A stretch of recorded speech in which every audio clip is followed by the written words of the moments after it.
All right, guys, welcome back. Another episode of Florida Hockey Bros. My name is David. I'm joined by my brother next to me there on the screen, who says he has some stats for you guys. Um, we are Florida Panther fans. Um, I just want to make sure that I say that in case there's any Lightning fans. Not that Lightning fans are going to be listening to any podcasts right now. Um, but yeah, let's start off with the Panthers and the Lightning, man. It's been, I wouldn't say a surprise, right? It's not like the Vegas starts series that's been a bit surprising, but I think that it has been a nice, pleasant surprise to see that the team is picking up right where they left off last season in the playoffs, man. So yeah, man, what have you liked about the series and all? I mean, we haven't even missed Bennett being injured. Bob has been excellent, and he typically doesn't have great games against Tampa. So yeah, man, take us away with your stats. Take us away. I think there's a few factors I think that are, they should be obvious, but in hockey you never know how things are going to go, and the games have been tight and stuff, so it's not like Panthers were just running away with it. But I think the Panthers have been able to shut Tampa down for long stretches within periods, not allowing a lot of shots. They have put on, I think, the most chances. To me, it's just that we're playing just the consistent forechecking style.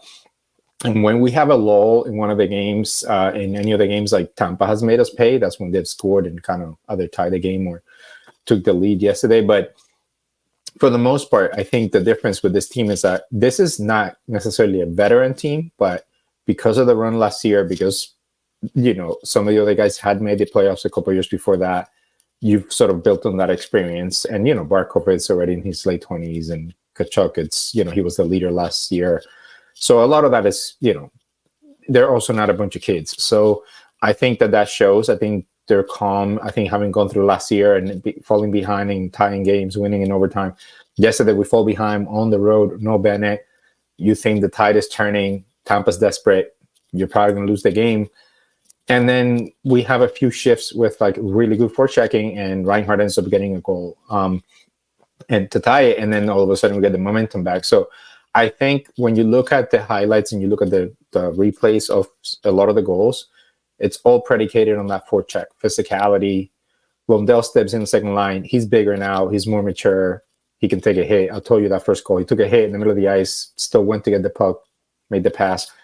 That, I think, is showing that the team is just, you can just kind of almost plug and play a bit. I mean, that was kind of us last year. We had a bunch of guys. We had Cousins in the second line.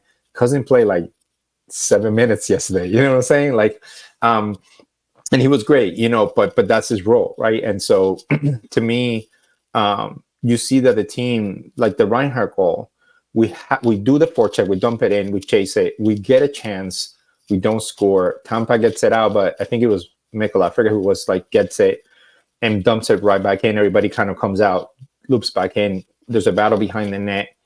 The puck comes out to the point. There's a great shot. Tampa tries to clear, and Reinhardt actually gets to stick in and doesn't allow the puck to get out. And he loops back around. He's trying not to cheat. He's trying to make sure that he goes back in case the Tampa gets the puck. And when the puck goes to Tarasenko, there's the open ice for Reinhardt to cut in. And Tampa was already really tired because they already had to defend the forecheck. They had to come out, and then they have to go back in, and they couldn't get out. And somebody gets hit. Sorelli, I think it was, he got hurt. And all of a sudden, they're scrambling. They're tired. They're slow. And Tarasenko had tons of space on the left to make the pass. Reinhardt tons of space. And it's not just the skill, because it's a good pass. It's a great shot. It's the actual forecheck. It's a very simple board play that they win, get to the point, get the shot in, get a screen. You didn't get it. Try to get the puck back. Don't let them break out. And Tampa already had no legs. So that is what the coaches see, and that is the system. That is what we rely on. And that system gives you a lot of chances. You know what I'm saying? Like, that's how the fourth line scored. That goal, the Reinhardt goal, was a board battle between everybody on the fourth line that they won. I told you, Cousins like whiffs on the backhand, and he still chases and takes a hit, 2 hits on a stick to the back, and doesn't even flinch, and turns around, gets a puck out, and ends up on Montour's stick. So, and immediately, all 3 guys are going to the net when Montour shoots, and the same with with Laurent's goal. They're all kind of chasing. So I think that's what helps us and what's different about the Panthers. Like before, when Tampa would take the lead, right, that 2-1 lead, and Vasilevsky would shut us down. It's because we were trying to make fancy plays, man, and playing from the outside. You know what I'm saying? Playing from the outside, get those shots from the outside, those kind of fancy passing plays, and Vasi can see all of that, and now it's more like simple front of the net, get a rebound, get a break, get a cutting player, get them when they're tired, and some of those are going to go in. So Tampa's fought, they've done what they can, but the personnel isn't there. They don't have the depth we have, to be honest. They can't roll four lines. Yeah. And their lines don't, I have to say, they don't look as intimidating as they used to. Remember, like Point was unstoppable. Point was unstoppable. Like we had nobody who could defend Point. Nobody. He would dance, he would score, he would do everything. And now he's still trying. I mean, he does the same thing, but we can contain a lot better. Kucherov has been a bit of a ghost. I mean, he has 3 assists, but he's turned it over so much. I mean, Stanley got a breakaway yesterday on the PK of Kucherov. Terrible neutral zone turnover. And we haven't been as intimidated, you know what I'm saying? Yeah. I mean, I'll talk about the numbers later, but I think just the eye test and when you see in these games is that it is obvious that Panthers are the better team in terms of depth, better players, better defense. They've capitalized on their chances. They have the most shots, the most shots, the most chances. And Bassi has been a bit human, even though he's been really good. Actually, he's made some really good stops. We have been able to get some key goals through him. And our defense, man, once we decide to shut it down, I mean, that third period yesterday, they still got that one goal, but we were able to really mostly shut it down. And even with the empty net, you just need Bob to give you 1 or 2 saves, but we had several chances to score, and finally Kachuk did. So we just looked at the better team. It looks like generationally, Tampa's kind of moving on to a different stage, and they're going to have to make decisions. I think Cooper, it's a coach you keep, but we'll see what they do. But if this ends up, I mean, obviously we had to close up the series, but you can just see they're defeated. Stamkos yesterday on a play that the third line was driving the net, and he's trying to get, I think it was Lusty, like from out of front of the net. And it was when we were already up in the third period. And you see there was like a close up, and you could see it in his face. And I think it was a look of resignation. Yeah. It was like he almost had this look of like he wasn't even trying to fight Lusty, even though normally you would see a fight pushback when you're down. There was this look in his face of like, yeah, I think this might be over. And I'm not saying they're going to lay down. They're not going to lay down. I think they will. I think they're going to lay down. We'll see. I don't know. Kucherov might slash somebody, but like, yeah.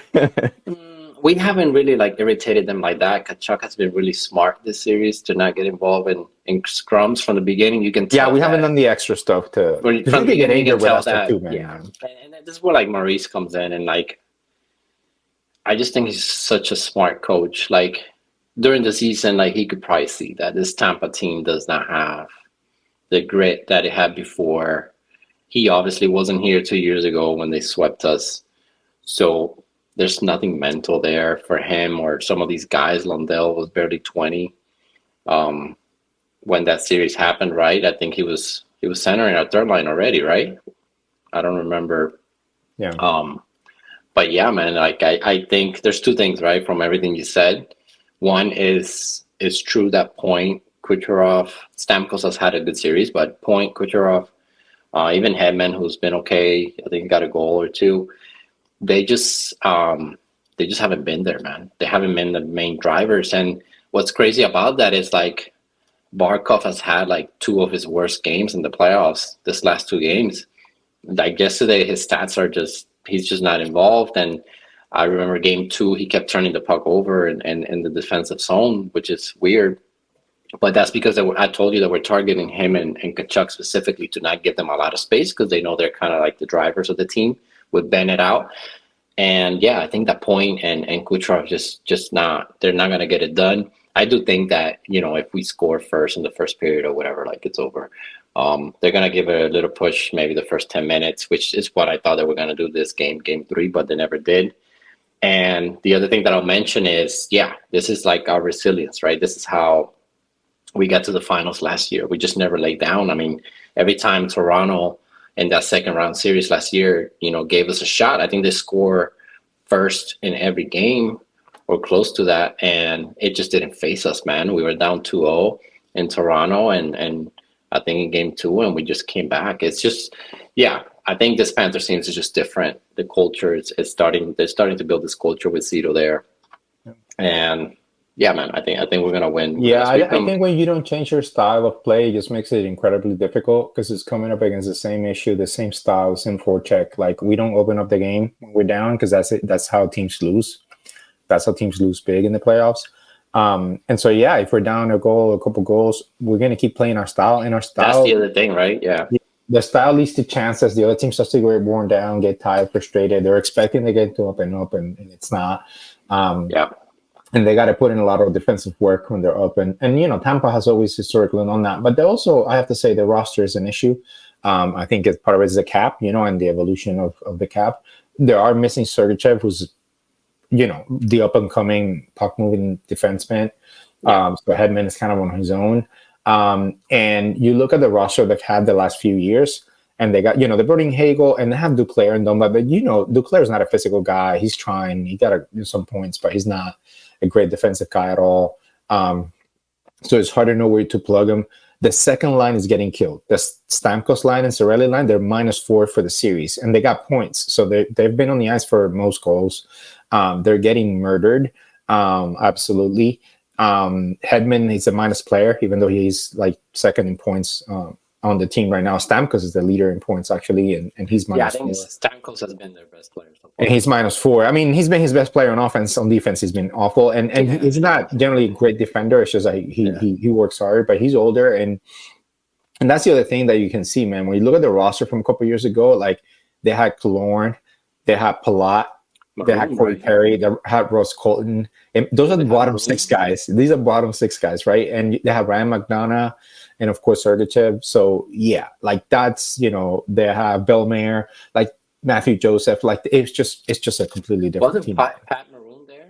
Pat Maroon was there, exactly. Yeah, they had a ton of like dirty-ass guys. That's why I always told you, like, it's so miserable. I mean, they were physical. They were tough. McDonough's a tough guy, dirty guy. So, like, yeah, so I think that, and a guy who blocks a ton of shots. And so I think they haven't been able to, they've traded away a lot of picks and stuff. And so they also haven't been able to develop their own prospects to any like high level.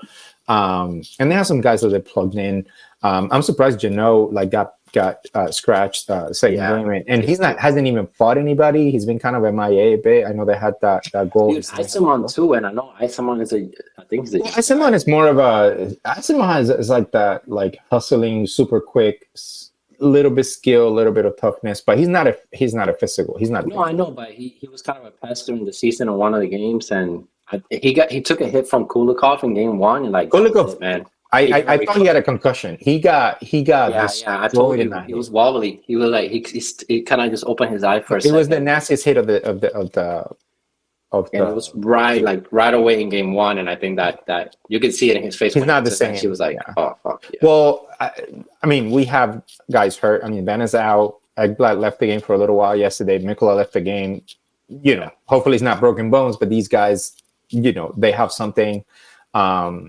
And that's kind of how the players are going to go. And that's why I'm hoping we can sweep them, because actually, if we're going to have a long layoff, this is the time to have it. Yeah. Because if you're going to get the Leafs, that's a good matchup for us. So I don't care if we've been in long layoffs. I will be okay facing the Leafs. And if it's going to be the Bruins, that series is going to be incredibly physical, because the Bruins also hate us. And so you need guys healthy. You need guys healthy for that series. So like if we can win and then be off a week or whatever, then that's not the worst thing right now to get some guys healthy and get Bennett back.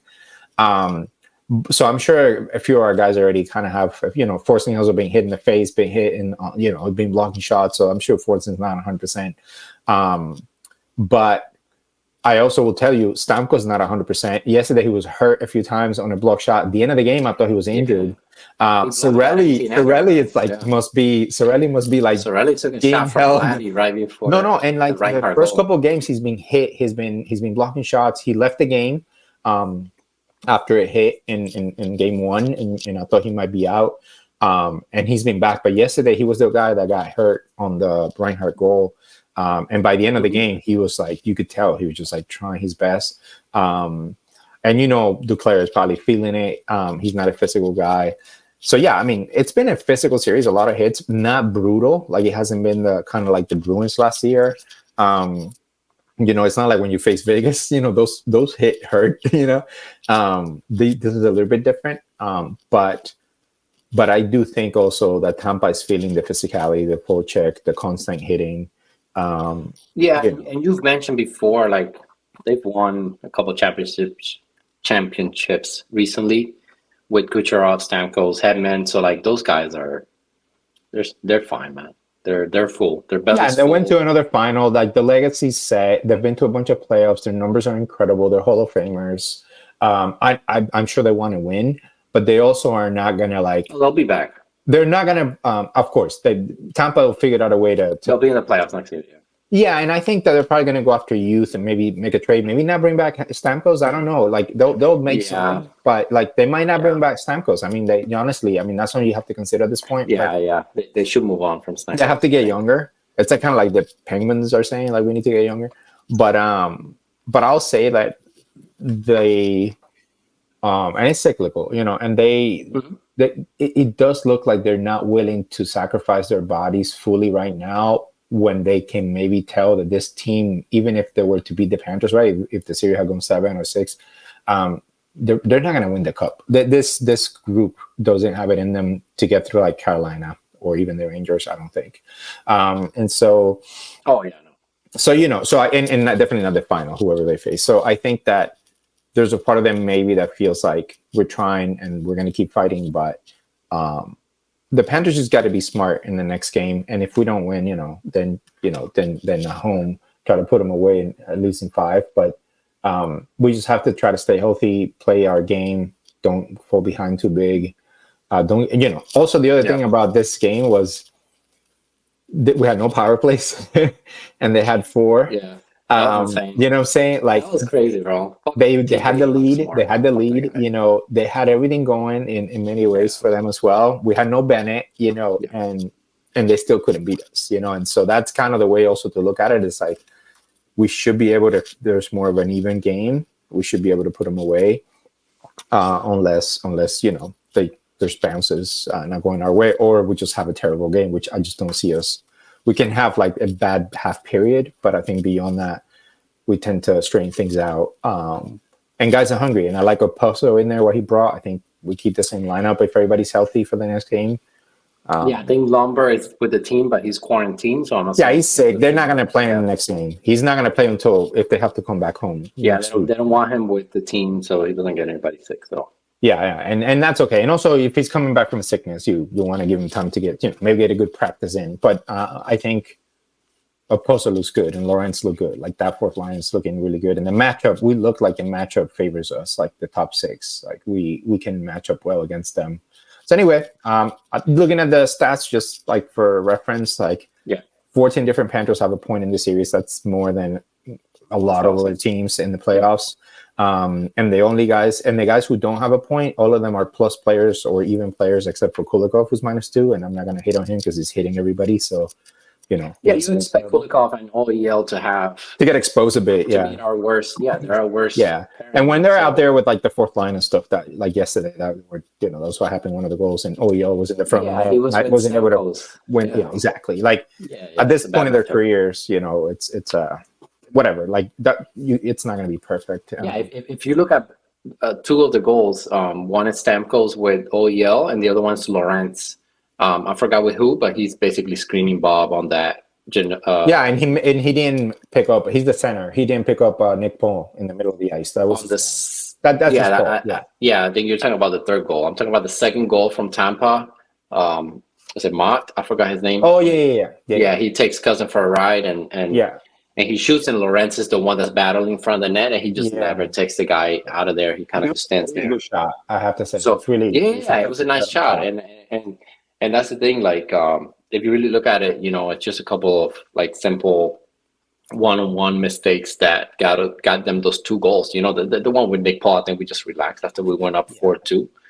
Yeah, and on the road the matchups are harder and all that, and I think that's Yeah, you take a shift off like here and there, you gotta for the rest. most part, but the fourth line was on the ice for 2 goals and for 2 goals and gives you really physical play, and that also pays a price for the other team. And yeah, I think we can roll the 4 lines for the most part. I mean, and the fourth line doesn't play as much, but you can trust them in some moments. And I like that in that third period, Maurice put them out there late and they just gave up that goal. But it shows trust in that you're not going to panic.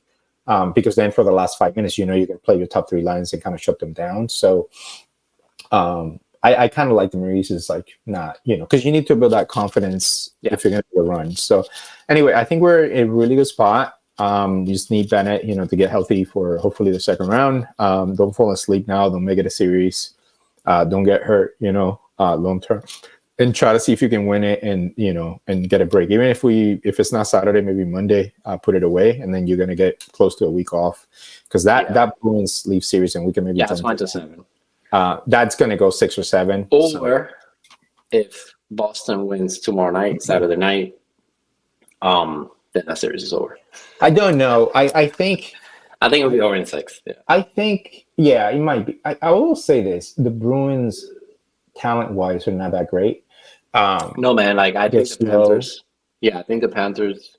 Before you, sorry, we're deeper and stronger. Yeah. Yeah, I think the Panthers can beat either team. I actually think we might have an easier time with Boston. Like, I think we can do to Boston what we've done to Lightning. The problem is that Boston's is definitely going to be physical, and on defense, they're not going to try. They're not going to give us a lot of space, but that's okay. The Panthers just need two or three chances a game to kind of score a couple goals. It's just weird, man. It's weird how, like, it's just weird how we, like, in the playoffs, we can score like 3 goals. Like, it's all good. Because Maurice said this the day he got hired, and I think that this is what hockey fans maybe don't get, is that if you combine enough talent, which we do have, we're a talented team. We're more talented than Tampa. We're talented than the Bruins. We're more talented than, like, Nashville. Yeah, we're not like the Leafs, like top end talent. We're not the Leafs. We're not like Vegas now. It's like, exactly. We're not Dallas. Talent is in, like, top of the league. But I mean, like, a couple guys are. I mean, Barkov and Kachuk are, but they're not. Yeah, they're not the every year 100-point whatever player, and also not flashy. So that is the difference. Like, we don't have that, but what we do have is we have a consistent style that in the playoffs is proven to be the one that gets you the most goals, because you're starting to combine the talent with the right kind of play, the forechecking play, which you're not going to do every game in the regular season. But in the playoffs, because you are trying hard every game, and if you're a team who's not afraid of contact, that makes you incredibly dangerous. And our defensemen all of a sudden start scoring. They're more, like, focused, more honed in. There's traffic, there's hitting. And then the skill kind of shows up. I mean, the Reinhardt shot is a skill shot. You know what I'm saying? Like, the Kachuk and Lundy play, that's a skill play. But, and it's funny, Kachuk was missing a ton early in the season, and he's scoring now in the playoffs again, because these guys are just honed in, and they know in these big moments when people are actually more nervous, including the goalies, some of these guys are just more cold-blooded. And I think Kachuk is that, as an example. Kachuk is playing great. Like, the way he's playing on the boards, the way he's protecting the puck and anticipating physical contact and making passes and keeping plays alive. He's not a quick guy, man. But he's so smart. Kachuk is an underrated player. Oh, yeah.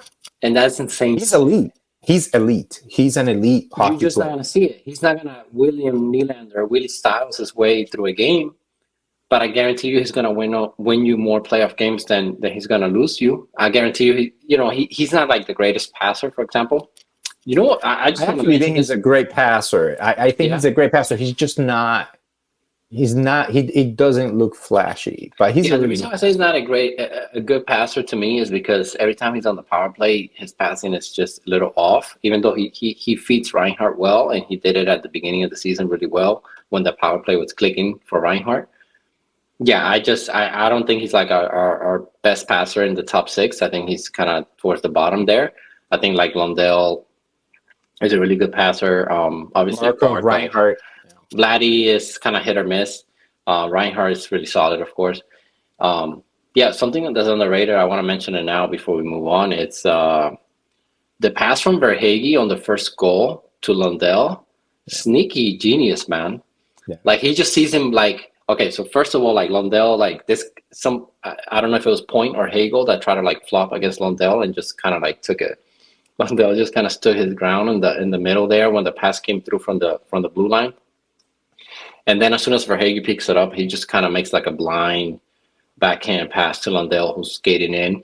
And Lundell does like such a smart thing. His first touch is to push the puck forward towards the end boards so he could go around. So he doesn't even like cradle the puck and try to see what's available. He knew right away what he was going to do as soon as the pass came. So like in a second or two, he just kind of knocks the puck forward. It's something like Barkov does a lot. His first move always throws off the player on him. It's called So that creating gives him, space because yeah, it gives you an extra 2 the seconds. players come into you, and if you move the puck forward and you create the space and you know where you're going, that player doesn't know. You're gonna have a step on that player, and that's why he was open behind the net, and he disguised the pass too. He didn't give it up right away. No.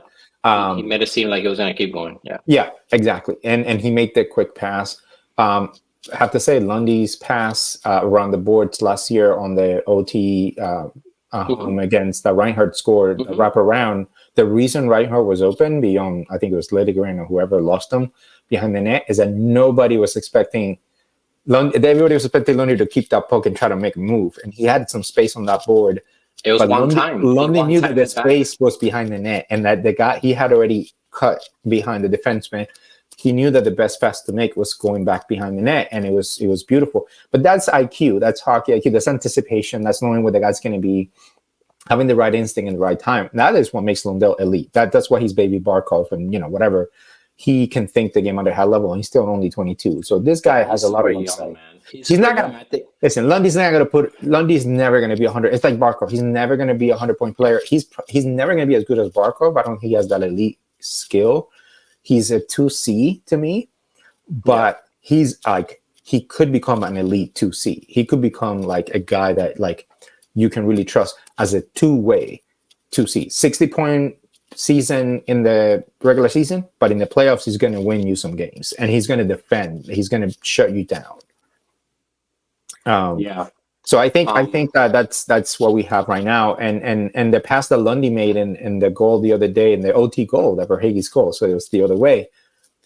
That play, if you watch it closely, there's a lot of things that they do well, which is get the puck in, keep it inside. Kachuk wins the board battle, even loses the puck for a second, but tips it forward.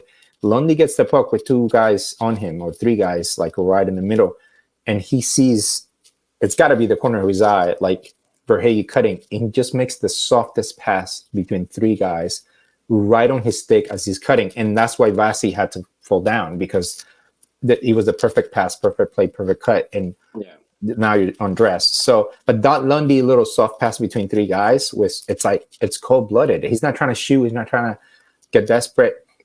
So anyway, man, these guys are growing, and I think that we have a legit team. I think we have a really incredible core that can make runs. Hopefully we can make it into a cup. That's going to be hard, but and I don't know what's going to happen with Bob. He's older now, and his contract and all that, and we will have to move him to be able to keep the roster deep. But I think with our defensive style, if you have a guy back there that you can just rely on, and that could be Knight. And Knight has been incredible the second half of the season in the AHL, and won yesterday and had a great game. Only allowed a goal, made a bunch of huge saves. We just need that. But yeah, man, I'm excited, and I'm hoping that we can put these guys away and have nobody get hurt, and then we can talk about the Leafs and Bruins, because that's who we're going to play next. But that series is hilarious. Yeah, let's get into that next, and I think maybe we should touch on the Stars and Vegas series real quick before we move on to the Leafs and Bruins. Hey, real quick, I'll pause it and chop it up later. Untangle your mic, because it's like rubbing off. And try not to like do too much hand movement stuff, because it's like whenever you're talking. I'm gonna mute it. Yeah, whenever you, yeah, no, it's just that. It was just that. It was like tangled up here, and it was like rubbing on your shirt every time you talked. It was like, Oh, okay. Yeah, I'll try to keep it. Yeah, this thing is just old. All yeah, right, it's not a big deal. I'll fix it like post audio. cool. I'll take out that whatever the harshness is. All right, three, two, one. Yeah, man. All right, let's get into the stars in Vegas. Like I mentioned, before we get into the Bruins and Leafs, I think we can close off the show with that. And yeah, I mean, it shouldn't be a surprise, right?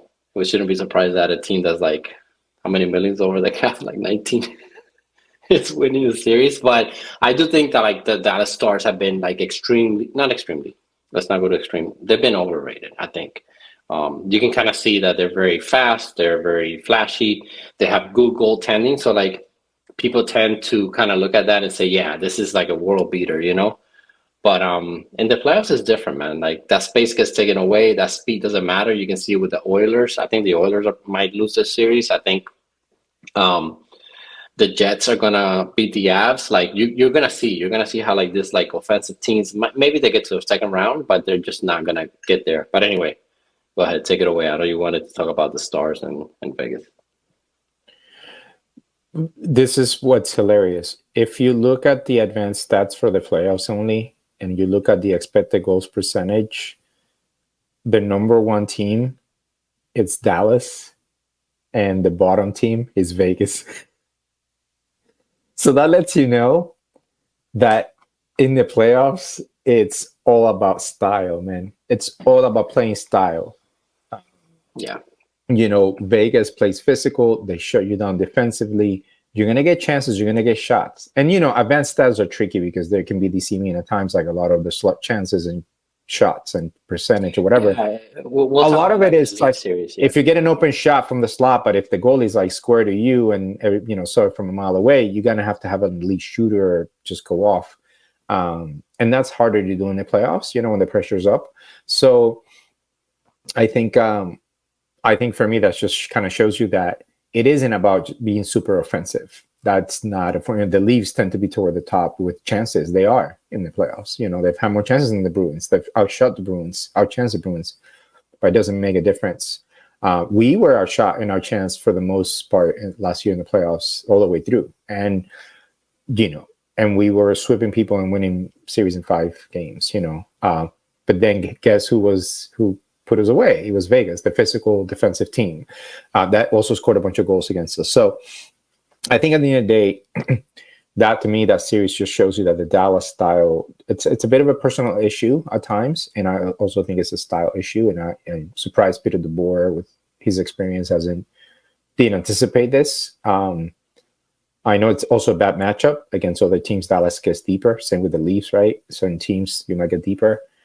But I just think Dallas, if they really, really want to win a cup, they're going to, now with the West getting so strong and the Canadian teams becoming better, because those teams are going to continue to be good.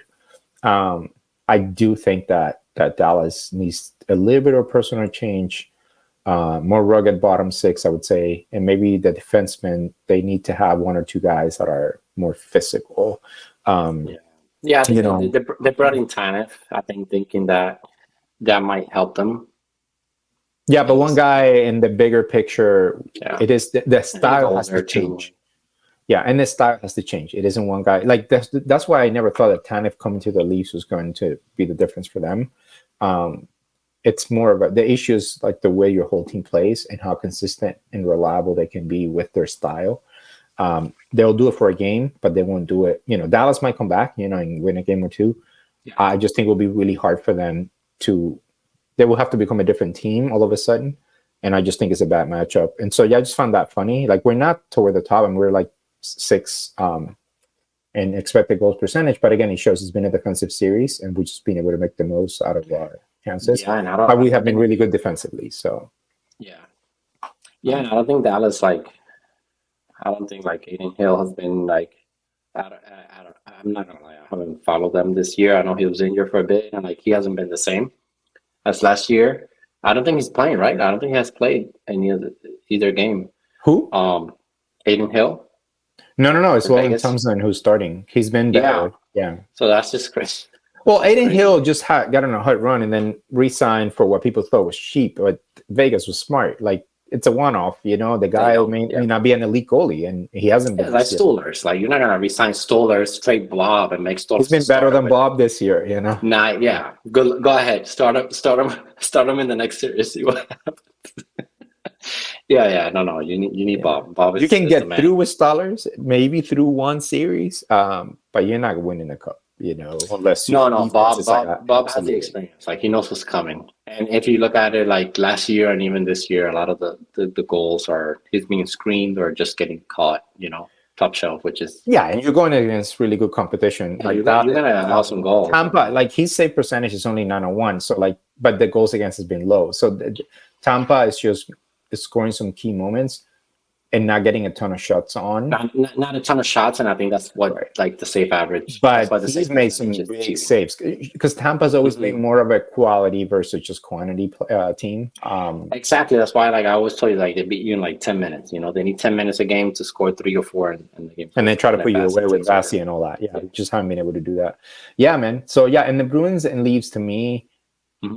the other day, right for our game three was like in the middle of the game. I told you like this period, the second period was awful, just awful for both teams. Like they couldn't get anything going. They kept turning it over, and yeah, they were playing hard. I didn't think it was great defense either. The defensemen were turning it over all over the place too. And Ray Ferraro said like, "Oh, it's a great defensive battle," and I'm like, I am seeing the sloppiest, slowest like game compared to some of the other games I've seen, especially with the Panthers and Tampa series. That's like a high level hockey series. Um, and I just, and even the way Carolina plays, like Carolina just plays a very annoying style, but they're elite in their system. They're just like Yeah. they're always on the puck. It's just it's like suffocating, and they're not even that physical, but they're just like really hustling all the time. Those guys, Yeah. like, there's nobody that bring them more. Like if anybody doesn't skate there, like they're gonna get pulled off. And but then that series was just so bad. Those two teams are just in terms of playoff teams. They don't look good to me. They're just they're sloppy. They're not consistent. They're slow. They make a lot of mistakes. They take a lot of penalties. It just doesn't look good to me. Yeah. And so maybe I'm crazy, but I feel like whoever we get, I think the Bruins are dangerous because they have better goalies and they're physical, and I think the Leafs are dangerous because they do have skill and speed and scoring. Um, but either way, I think we should be able to win that series, whoever it is. It might be go 6 or 7, but I think we should be able to put them away. Yeah. And we won't get too far ahead, but yeah, I think I'll start with like what's been surprising to me from the Leafs and Bruins. I think the number one thing is that I thought the Bruins would be a bit more organized or a bit better just managing the game. Like I can see how it kind of there's been the Leafs have kind of taken over here and there with the physicality and the hits, and it feels more natural. I do think that Treliving did a good job in bringing in some guys, and like Keith did a good job in keeping Benoit, like over TJ Brody and stuff. So I think the Leafs have been better than I expected in a way. They've been more physical. They've been okay on defense. They just have two glaring like weaknesses. One is their top talent is just not willing. And Tavares, I think Tavares has been good actually, but not having Nylander, even though that would still hurt him on defense because you know how lazy he is, and he's just lazy. Like there's no way around that. And then Marner not being scared to get hit. You essentially just have Matthews, and Matthews is not like a puck handler. He's not gonna pass it. He's not McKinnon. He's not Kucherov, and he's a closer version of Barkov with more scoring, but in a way. But I think just that and goaltending, like Samsonov. I'm sorry, I know like we talked about in the past, and yes, the Toronto media is tough, and it's gotta suck for him to be there. But I don't know, man. There's just an immaturity there from him, and he's just kind of like clownish. Like he overreacts to things, and like he overextends, and I don't know. I think I think they're If screwed. he's only the coach there because he was Duba's friend, but I Yeah, think he is not. He hasn't belonged there as a coach from the beginning. Oh, he's a great regular season coach. Unlike anybody who just kind of leaves that team alone for the most part, um, or at least pretends to coach them, but ultimately let them be lazy or whatever they want to do. With that talent, they're going to win a ton of games. And they Well, haven't even won the division. They haven't broken records. They were not the Panthers. They were not the Bruins in the regular season either. So let's be real. But they also they have so much talent that like any team that's not good, they're going to beat. And even good teams who may want to take the night off, they just have the power play, the skill. Matthews is an elite all-time scorer. Like they just have too much top talent not to score. yeah. And so that's obvious that that's going to allow them to be able to win games. And they had a decent defensive system last year. They brought in, and they had some guys just have good regular seasons like Giordano, but and Brody and stuff. But I think at the end of the day, it's catching up with them. The older guys are just not useful. The new guys that brought in can play, can pass, do anything. They're physical, but like that, the whole physical thing is overblown. You just have to be able to forecheck and really be smart in your defense. You know what I'm saying? Like Mikola can be physical, Kulikov can be physical, but that's not just the first thing I think about them. They can skate, number one, better than Edmondson, better than Lyubushkin. They can pass better than those guys, right? Like there's a way, like Kulikov at one point was a high pick and had some skills. So and Mikola is an underrated passer and can pinch in really well. So I think that you have guys that are not as good. Benoit is not as good. Like that's what happens. You haven't built a roster. I don't think Trey Lehman has done a good job with the roster construction, in my opinion. The whole thing with Reeves and hitting and stuff, whatever. Like, yeah, that's great. I can't wait to face that fourth line of the Leafs if we make it through. And I think that to me, it's a matter of everything. It's a matter of poor roster construction, too much heavy on the top talent, guys not being physical, not wanting to forecheck and take hits. Nylander now being out and all that. Marner is just so afraid of contact. It's embarrassing. And Tavares trying, but he's old and he's slow, and ultimately he's going to get shut down. And against the Panthers, we hit him so much that he just completely disappeared. I think that to me, I'll give Matthew his props. He's been playing well. He's been more physical. He's been the one best player, obviously, on the team. I will also say, because it is Toronto and things get blown out of proportion, he has fewer points than Verhage and Tkachuk. He has the same amount of points as Gustav Forsling in the same amount of games in the playoffs, and he has fewer goals than Reinhardt. So I'm just saying, like he's been good. He hasn't been Tkachuk good. He hasn't been Verhage good. He has not even been Reinhardt good. So, but it's Toronto, so he gets all the attention, and it kind of looks different and new, and that's why they're kind of overblowing it. But I'm also going to say that like I haven't seen enough from the Leafs that even with Nylander coming back, and I do agree in my mind, I'm thinking Nylander back is going to help your power play for sure. You're going to score more. It is also going to make you more reliable defensively, and it's going to lead to more turnovers against the Bruins. So that matchup may not be as good for you guys. So I'm really curious to see how Nylander looks if he does play tomorrow. So anyway, I think he will. Oh yeah, I mean at this point he kind of has to. I think he will, unless like the migraines are like extremely bad. They did tests to see so apparently he has migraines. Yeah, I know. And he suffers from them like yearly, so like it's a common thing with him. But he's never missed a game in like 3 years or some shit like that. And it must be really bad because I get migraines. I get them pretty bad, like twice a year. Yeah, I have to I can't work. I can't look at a computer. So and they hurt, and it shuts your body down. So I will say like maybe he has like a really bad. I mean, I don't think mine is like the worst you could get. So I'm pretty sure but the one thing that's kind of weird for me is that, and maybe I'm wrong. It's that migraines in my mind always last for a day or two at most, and like migraines hit you really hard, and then they tend to go away like all of a sudden. yeah. In this case, maybe that's not the case. Maybe people get them for a week. It's strange that he's never missed time because of them. I think I think that the team kind of feels the same way in that they've tested him for like concussion and they can't find. I don't know what the results are, but I'm assuming they can't find. That's why they're being shady, and maybe they kind of put it on him. It's like he could if he wants to, kind of. How else are you gonna measure that? Like you're gonna see how bad the migraine is. Migraine is in a test. Like it's just impossible. And like you mentioned, if it is migraines, okay, and they're maybe there every day. Maybe he wakes up every day and he has a little bit of one. But it's the playoffs, and like guys will play with like they'll be missing their balls and they'll be out there playing. Like Well, it's just yeah, that's true. I'm gonna ask you this. Let's get conspiracy theory for a second to end. Might as well like have some fun he with doesn't this. give a fuck. Yeah, I was gonna say we want to give credit, benefit of the doubt to most athletes. Not every athlete gets the benefit of the doubt. He doesn't. Right? No, but I'm saying like I feel like the leaves, the podcasts and stuff, they're trying to give him the benefit of the doubt to some extent. Most people, and I get it. You have to be responsible.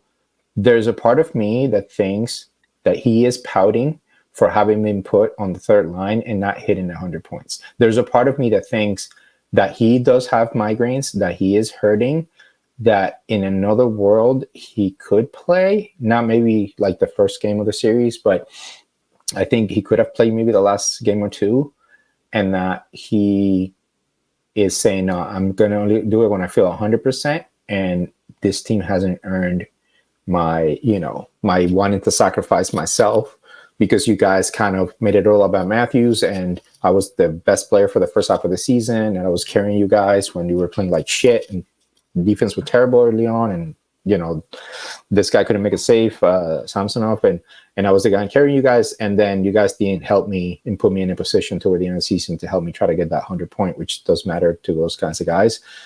So there's a part of me that thinks that given the kind of guy he is and how he carries himself and the kind of guys that, the celebrity thing, but there's a part of me that thinks that, there is an element of pouting, unless his condition is like very serious.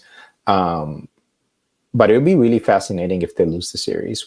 Who's going to get the criticism? Whether it's going to be the team or whether it's going to be Nylander, and what he's going to answer. They're going to ask him about it, obviously, after next game. But yeah. The part that kind of like accentuates everything you said is, Keith has been weirdly over the top secretive for no reason. Because you can just come out from the beginning and be like, hey, Willie's dealing with some migraines. We're going to manage it. It's game to game, day to day.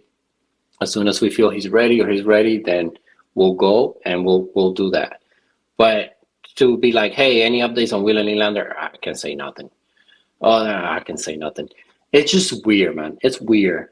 Yeah, I mean, he's throwing him under the bus a bit, honestly, because he could say... if you're smart, like hockey person, not saying we are, or not saying I am, but if you're a smart hockey person, it's just there for you. It's there. Like it's all the facts are kind of there. They're just kind of sitting there if you read between the lines. So the fact that it now, like people have been digging and like Elliot Friedman and Luke Fox are like, yeah, it's a head thing. It's a head thing. It's an upper body thing. And it's not a back thing. It's not a, a core thing. It's not a shoulder thing. Okay. So it's a head thing. They tested him for a concussion. The fact that they've tested him for concussions and stuff because they can't figure out what happened. That tells you all you need to know, and I think Willie's just keeping it close to he's not telling the team exactly what's going on or if he's ready or not. The way that he was practicing the other day, it just made it look like it was a back thing. The way he wasn't like moving his legs when he shot the puck, he wouldn't lift. It's not the typical motion of somebody taking a shot or a slap shot. So like it just doesn't make sense to me. Like if you're suffering from migraines and you're at practice and you don't have a migraine, you should be 100%. I don't know. I don't have migraines, so I don't know. But you should be 100%. So I think it's just there for you, like, realize that there's something else going on. And Keith, it's funny. Like, no matter what Keith does, I just don't like him. I've grown to really like this. Well, he's incredibly insecure. He's a younger coach and newer coach in the league and stuff. So I think that he just, I don't like his style. I hate he manages it. I don't think he's created a culture or being able to do that. I don't know if he's had the support of the front office or not. I can't speak to that. Everyone says he's a smart guy. He, the X's and O's, he tries, but he's an overthinker, over line matcher, and maybe this is where they're compensating because he knows the room isn't strong in terms of its own leadership. The way Maurice talks, the way Cooper talks, the way Cassidy talks, the way even Jim Montgomery talks, which are a little more boring, but they kind of, you could tell they're like hockey guys who've been around, have won. Yeah. They know what they need to do. They know how guys take it over. hearing Claude Julien the other day in an interview saying like how the year that the Bruins went with him, it was the room that took it over. It made it easy for him. He only had to do X's and O's because by the time he came into the room, everybody had already said the thing that he needed to say. And so that's kind of how it works. And that's kind of how the Heat won and stuff. Like, it wasn't just Spoelstra. It was like you have the smart coach, a leader, but you also have a good Pat Riley, you have a good culture, you have a accountability, and then you have the players taking over and leading the way and pushing each other. So yeah, it's just that team is a mess, man. They need to change. They need to trade maybe one of the core four. They need to let go of Keefe and bring in more serious coach who's going to push, and they need Trey Living to stand behind that and kind of be in the room and say, this is the new way, guys, and we're going to have to buy in. And so that's it. And maybe that gets them a run with Matthews there, but right now it's looking kind of iffy. So yeah, I'll be watching tomorrow, see what happens.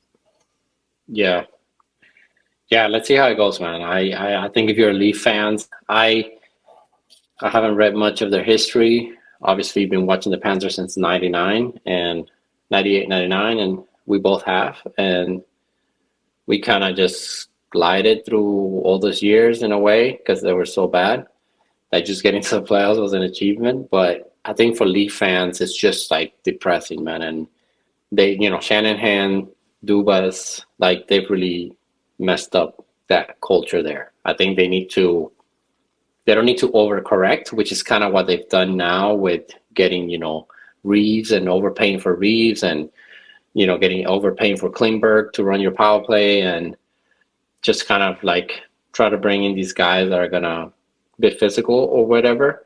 But I think what's missing there is just the understanding of, and it's not missing, they know it, like, yeah, your core four, core three, because Tavares won't be there past next year, I don't think.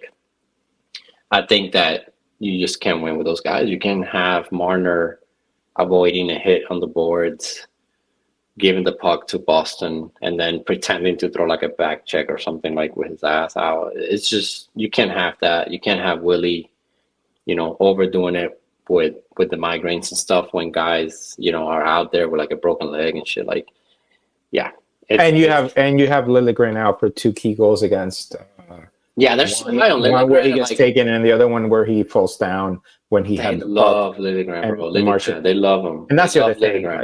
Like they have these guys back there that like aren't serious in terms of protecting the puck or fighting or sacrificing all the time. Edmondson's trying, blocking shots and stuff, but they just haven't built that, and it's part of it's the cap, just too much money up front. So you can't bring the talent, and even Tanev, like you don't have the picks and all that. So anyway, yeah, it's sad in a way, but also funny because they love to talk, and when they win, it's like, oh my god, like the Leafs, So anyway, it's like the greatest scorer of all. Yeah, he's already better than Ovi. There was a Leaf fan the other day in a comment saying like, you can keep McDavid, after that Matthews in game 1 or whatever, game 2. Yeah. They were like, oh, you can keep McDavid, like look how he played, and McDavid responded by having 5 assists in 1 game. So anyway, it's just an overreaction to everything, man. It's like freaking Matthews scores a breakaway goal, and it's like, oh my god, like the greatest goal we've ever seen. Yeah, he like ate all Mark's lunch, and like it's just the greatest thing ever. And yeah, everything is just like amplified. We talked about this before, for life. So Leaf fans, if you made it this far, don't be mad. Yeah, we'll see you guys next round, hopefully. We'll see you next round, man. Hopefully, yeah. Yeah. All right, I think we'll wrap it up there. Any other observations? I haven't really watched much of the rest of the series, so haven't had time, honestly. And we got the rare. Well, sorry, we got the rare Western Conference early game today with Vancouver and Nashville. So, and there's stakes. Yeah, that series is interesting.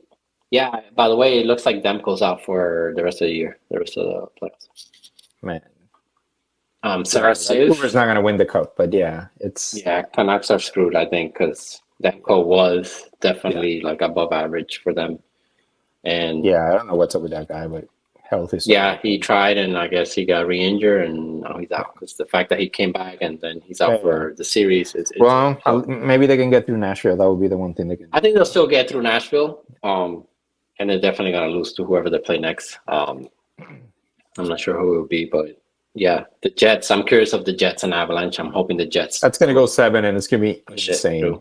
Yeah, I hope the Jets kind of push through and they do have Hellebuck, so I think they're gonna win the series eventually. And yeah, man, it's gonna be interesting. I think yeah, let's see what happens. Looking forward to the next series, and obviously the Panthers have to put it away against Tampa in the next two. Like I said, I think the most likely outcome, I think, when you go up 3-0, it's sweeping, but there's always a gentleman's sweep in there somewhere. So hopefully Tampa has some pride. You heard before we leave, you heard John Cooper's post game remarks on that after No, game three. he's so annoying. But what did he say? I don't know, like the context. I don't know if he was saying that he said this to the guys or he was just saying it to the in the press conference so the guys would hear it. But he was like, "Yeah, we have to like you cannot lay down, you cannot give up, etc." And we'll see. I'm telling you right now, if you're one of our players or something, and you're not willing to fight for the rest of the series, then don't even show up tomorrow to practice. So we'll see who shows up tomorrow. Basically, so he's just challenging like Kucherov and everybody. He's just pissed. He's pissed, and he can't bench Kucherov. Like that's basically what he benched a note already and lost the game. I think he's frustrated. He sees what everybody sees. Coaches are smart. He's a smart coach. He knows what he's seeing on the ice. He knows probably that they're done. But what he probably wants to do as a coach out of pride is to avoid the sweep. He's already had that one bad one with Columbus. I think he's trying to not get swept and save some face and so yeah, why not go all the way and challenge the guys? Might as well do that. And yeah, he always undercuts giving credit to the other team. It's hilarious. Yeah. Well, yeah, you always gotta make that's his thing. In a way. Yeah. All right, guys. Let's wrap it up. Thank you for watching. We'll catch you all next week with more hockey talk. Obviously, if the Panthers go through, then we'll briefly touch base on that next Friday. But we'll focus on the other series going around. Hopefully, Boston and the Leafs are going to a Game 7 by then. So we'll see how that goes. But yeah, we'll catch you up on the flip side. Please subscribe if you like the content. Any comments that you want to make, let us know what team you're following and who you're rooting for. Also, if you're not like a Leafs or Bruins fan, like who are you rooting for? Because I feel like a lot of fans kind of dislike both of those fan bases and teams. So yeah, be curious to see what we get. All right, guys. Catch you all next week. Peace.